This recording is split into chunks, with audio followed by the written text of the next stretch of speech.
Hi friend, welcome to M TV talk two. Friends, आज आपके साथ एपिसोड 3 को एक्सप्लेन करेंगे। आर्काइव 81 सीजन 1 के एपिसोड 3 को एक्सप्लेन करूंगा। अगर आपने अभी तक एपिसोड 3 नहीं देखा तो आप मेरी वीडियो को कंटिन्यू रख सकते हैं, बट इससे पहले मैं आपको ये बताते चलूं, इस वीडियो के अंदर आपको बहुत ही स्ट्रॉन्ग स्पॉइलर सुनने और देखने को मिलने वाले हैं। सो फ्रेंड, अगर आपने अभी तक एपिसोड 3 नहीं देखा तो आप मेरी वीडियो को स्किप भी कर सकते हैं। ये एक हॉरर थ्रिलर सीजन है फ्रेंड, और बहुत ही जबरदस्त इस सीजन के एपिसोड जा रहे हैं। स्टोरी एक्सप्लेन करने से पहले मेरी आपसे एक छोटी सी रिक्वेस्ट है, वो है चैनल को सब्सक्राइब करना और बेल आइकन के बटन को प्रेस करना, क्योंकि जैसे ही मैं अपनी नई वीडियो के साथ आऊंगा आपको नोटिफिकेशन मिल जाएगा। तो फ्रेंड, एपिसोड 3 का स्टार्ट हमें वहीं से देखने को मिले जहां पर हमें देखने को मिल जाए मेलोडी, जहां पर उसके बचपन में उसकी माँ उसको एक चर्च में छोड़कर चली जाती है। अब यहाँ पर हमें एक चर्च देखने को मिल जाए जहां पर एक छोटी बच्ची हमें देखने को मिल जाती है, प्रे करते हुए नजर आती है, और उसके बाद हमें वो स्टडी करते हुए नजर आ जाती है, जहां पर उससे सिस्टर काफी ज्यादा बोलती हुई नजर आती है। उसे बोलती है तुमने क्या किया, क्योंकि वो कॉपी के ऊपर एक ड्राइंग बना देती है जिसको उसे नहीं पता कि वो क्या बना रही है। अब यहाँ पर उसे सिस्टर पूछती है तुम ये क्या कर रही हो, वो बोलती है मैम मुझे नहीं पता मैं ये क्या कर रही हूँ, क्योंकि वो लिखते लिखते सब कुछ खत्म कर देती है। वहाँ पर वो पेंसिलें मारने शुरू कर देती है, कागज के ऊपर बहुत ही बुरी सी ड्राइंग बनाती है जैसे कोई चेहरा हो। अब यहाँ पर हमें नेक्स्ट सीन में नजर आ जाते हैं, वो सेशन लेती हुई नजर आ जाती है डॉक्टर टर्नर के साथ, मतलब डैन के फादर के साथ हमें वो सेशन लेते हुए नजर आ जाती है, जहाँ पर हमें देखने को मिलता है उसे काफी ज्यादा क्वेश्चन कर रही होती है। वहाँ पर डॉक्टर टर्नर जो होते हैं वो भी उसकी वो ड्राइंग देख रहे होते हैं। वो बोलती है बचपन से मेरे साथ ऐसा ही होता जा रहा है, क्या ये कोई स्ट्रेस है या फिर मुझे कोई बीमारी है। तो बोलते हैं ऐसा कुछ नहीं है। यहाँ पर वो उसे काफी ज्यादा समझाने की कोशिश करते हैं। अब उतनी देर में वहाँ पर सेशन खत्म हो जाता है और वहाँ पर एक डॉग आ जाता है जिसे मेलोडी हमें खेलते हुए नजर आ जाती है। अब नेक्स्ट सीन में हम फिर से देख लेते हैं डैन को, जहाँ पर वो अपने फोन पर बात कर रहा था दोस्त से, मार्क से, जहाँ पर उसे बोलता है क्या तुम जा रहे हो, तो वो बोलता है हाँ मैं जा रहा हूँ, मुझे मेलोडी का एड्रेस मिल चुका है और मैं उससे जाकर बात करता हूँ। यहाँ पर उसे बोलता है तुम जरा प्यार से बात करना, वो काफी ज्यादा पहले ही सह चुकी है, उसने काफी ज्यादा पहले ही बर्दाश्त किया है, तो तुम उससे जरा आराम से और प्यार से बात करना। अगर उसे कुछ याद ना हो तुम उसे कुछ भी मत कहना, उसे फोर्स मत करना। अब वहाँ पर उसे पूछता है कि क्या तुम्हें कोई रास्ता मिला है जहाँ पर तुम आराम से अपना बैठकर काम कर, तो वो बोलता है हाँ मुझे एक वायर मिली है जो कैमरों की वायर है जिसे मिस्टर डेवेनपोर्ट ने लगाया, और उसने मुझे बोला था वो मुझ पे नजर नहीं रख रहा, बट वो मुझ पे नजर रख रहा है, और मैं यहाँ पर एक जगह ऐसी ढूंढ रहा हूँ जहाँ पर मैं तुमसे बात कर सकूं और अपने इस मिशन को कामयाब कर सकूं। आखिरकार मुझे यहाँ पर डेवेनपोर्ट ने क्यों भेजा है और डेवेनपोर्ट मुझसे क्या चाहता। अब नेक्स्ट में हम देख लेते हैं वो एक ड्राइंग बना रहा होता है, एक बुक के ऊपर पूरे के पूरे घर के नक्शा बना रहा होता है, जहाँ पर हम देख लेते हैं वॉशरूम के अंदर बैठा होता है और वहाँ पर वो एक ड्राइंग बनाता है, उसे चैपल का ड्राइंग बना ले। तो फ्रेंड, अगर आपको चैपल का नहीं पता तो चैपल का मैं आपको बताता चलूँ, एक बेसमेंट के अंदर जगह होगी जिसके अंदर हमें डैन देखने को मिल जाए, जहाँ पर वो प्रे करने के लिए बोलेगा। अब यहाँ पर नेक्स्ट में हमें देखने को मिल जाती है फिर से मेलोडी, जहाँ पर वो डैन को देख रही होती है। अब डैन के ख्याल में मेलोडी आ चुकी होती है, जिसे हम देख रहे होते हैं कि वो डैन से बात भी कर रही होती है, मतलब डैन उस वक्त में वहाँ पर उससे बात कर रहा होता है। अब वहाँ पर वो डैन से दोस्ती कर लेती है। उतनी देर में वहाँ पर बेल बजती है। वहाँ पर जैसे ही बेल बजती है तो वहाँ पर एक बुढ़िया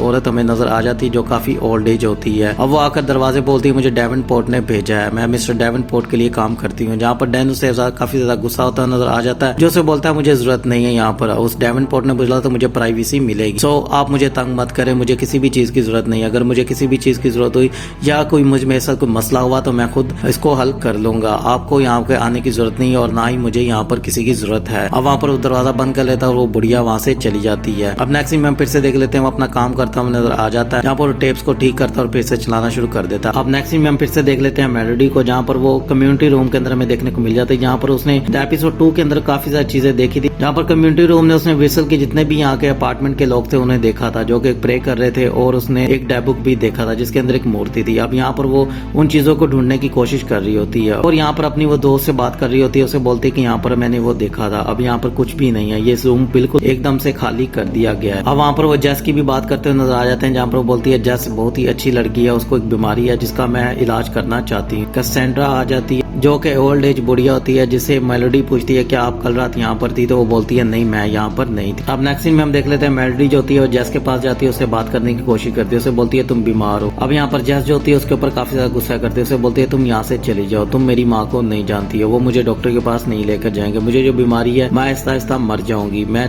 पादरी के पास जाऊंगी, मैं ठीक हो जाऊंगी। अब यहाँ पर उसे बोलती है नहीं तुम्हें वो बीमारी नहीं, ये मेरे साथ भी हो चुका है। अब यहाँ पर मेलोडी उसे काफी ज्यादा समझाने की कोशिश करती है बट वो नहीं मान। अब नेक्स्ट सीन में हम देख लेते हैं अपनी दोस्त से बात करती नजर आ जाती है, यहाँ पर वो बोलती है कि मुझे जेस की हेल्प करनी होगी, मुझे उसे डॉक्टर के पास लेकर जाना, बट यहाँ पर उसकी दोस्त जो होती है उसे बोलती है तुम उसकी हेल्प नहीं कर सकती हो। अब यहाँ पर उसे समझाने की कोशिश करती है, उसे बोलती है तुम उसकी माँ की इजाजत के बिना कैसे उसे लेकर जा सकती हो। अब यहाँ पर हम देख लेते हैं जेस और मेलोडी को, जहाँ पर वो डॉक्टर टर्नर से आकर बात कर रही होती है, जहाँ पर जेस उसे अपनी बीमारी के बारे में बताती है, जैसे वो बोलती है कि मुझे दौरे पड़ते हैं, बट पादरी बोलता है कि मेरे साथ कोई चीज है जिसकी वजह से मुझे ये दौरे पड़ते हैं। अब यहाँ पर हमें देखने को मिला डॉक्टर टर्नर से काफी ज्यादा समझाने की कोशिश करता है, बोलता है तुम्हारा कोई भी मसला नहीं है। अब यहाँ पर सेशन खत्म खत्म होता है और वो बाइट जा रहे होते हैं। अब नेक्स्ट सीन में हम देख लेते हैं वहाँ पर उसकी माँ आ जाती है, जो आकर काफी ज्यादा यहाँ पर मेलोडी से बोलते हुए नजर आ जाती है, जो उसे बोलती है कि तुम मेरी बेटी को यहाँ पर क्यों लेकर आई हो। अब नेक्स्ट सीन में हम फिर से देख लेते हैं डैन को, जहाँ पर वो फिर से हमें औरत देखने को मिल जाती है और डैन के कमरे में आई होती है, जहाँ पर डैन बैठता है और डैन के सिस्टम के पास हमें देखने को मिल जाता है। यहाँ पर वो मेलोडी की पिक्चर्स देख रही होती है, मतलब मेलोडी की वीडियोस देख रही होती है। अब डैन कैमरे में देखता है, उसके पास जाकर उसे बोलता है कि क्या आप यहाँ पर कोई सफाई करती हैं? तो वो बोलती है नहीं, मैं यहाँ पर कुछ भी नहीं करती हूँ। तो वो वहाँ से चली जाती है। अब नेक्स्ट सीन में हम देख लेते हैं मार्क को, यहाँ पर वो मेलोडी से जा मिलता है, मतलब और मेलोडी से जाकर मिलता है। अब यहाँ पर वो उसे बोलता है 1958 में क्या हुआ था, आप मुझे कुछ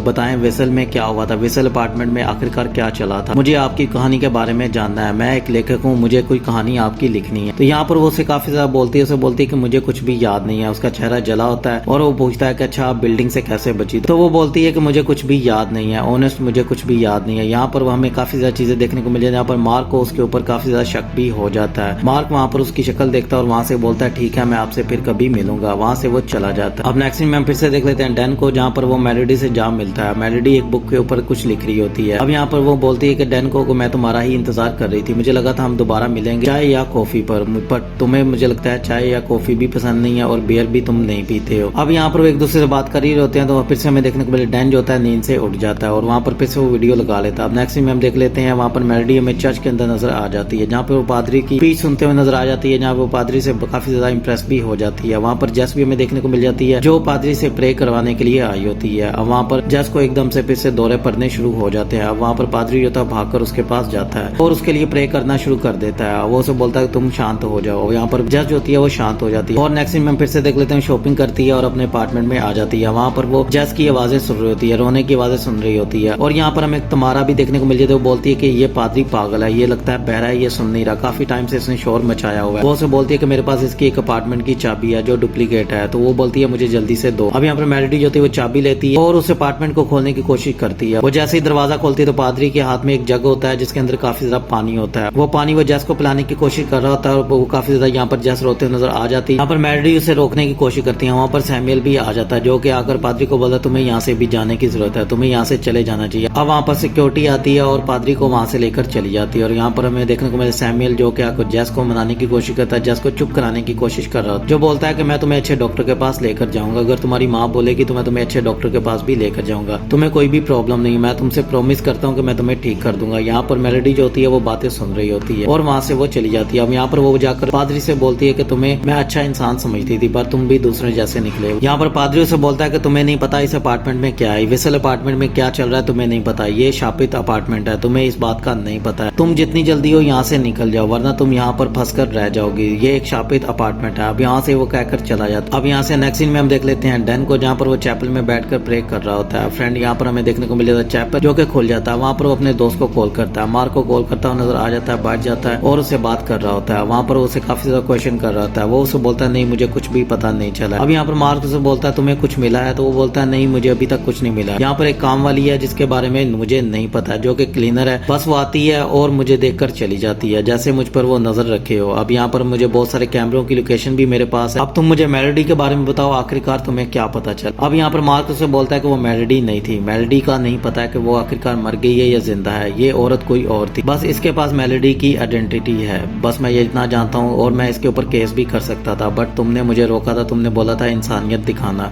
इसलिए मैंने उसे कुछ भी नहीं कहा है। बस वो कोई अनजान औरत है जिसके बारे में किसी को कुछ भी नहीं पता है, बस उसने मेलोडी की आइडेंटिटी चुरा ली है, मतलब उसका अतीत जो है वो मेलोडी का उसने ले लिया, कुछ उसे मेलोडी के बारे में पता है बट वो कौन है मुझे भी नहीं पता है। अब वहाँ पर डैन जो होता है वो चुप कर जाता है, वो बोलता है चलो कोई बात नहीं, ठीक है तुम अपना काम कंटिन्यू रखना, खबर मिले तो तुम मुझे बता देना। अब नेक्स्ट सीन में हम देख लेते हैं वो फिर से मेलोडी की वीडियो देख रहा होता है और यहाँ पर हमें देखने को मिल जाता है वो मेलोडी को देखते हुए, जैसे ही मेलोडी को देख रहा होता है वहाँ पर मेलोडी उससे बातें करना शुरू कर देती है। वो बोलती है हाय मैं तो तुम्हारा कब से वेट कर रही थी, मुझे लगा तुम नहीं आओगे। अब यहाँ पर वो एक स्टोर रूम में होती है, वहाँ पर उसे पीछे से कोई आवाज आती है, वहाँ से मेलोडी जो होती है वो बोलती है तुम 1 मिनट यहाँ पर रुको मैं आ रही हूँ। यहाँ पर वो डैन से बातें करते हुए नजर आ जाती है और वहाँ से वो चली जाती है। जैसे ही बाहर जाती है वहाँ पर हमें फिर से कैसेंड्रा नजर आ जाती है जो स्टोर रूम के अंदर आती है और जैसे ही अंदर आती है वो कैमरे के पास आकर खड़ी हो जाती है और वो यहाँ पर वो डैन को बोलती है इससे दूर रहो और यहाँ पर डैन जो होता है वो डर जाता है और यहीं पर ही एपिसोड की कहानी हमें एंडिंग होते हुए नजर आ जाती है। अब नेक्स्ट एपिसोड के अंदर हमें क्या नई चीज देखने को मिलेगी तो मैं आपको नेक्स्ट एपिसोड के अंदर ही बताऊंगा। सो फ्रेंड अगर आपको वीडियो अच्छी लगी है तो लाइक कर दें, शेयर कर दें, मेरे चैनल को सब्सक्राइब कर दें, बेल आइकन के बटन को प्रेस कर दें क्योंकि जैसे मैं अपनी नई वीडियो के साथ आऊंगा आपको नोटिफिकेशन मिल जाएगा। सो मिलता हूँ आपसे नेक्स्ट वीडियो में, अपना ख्याल रखिएगा। Take care, bye.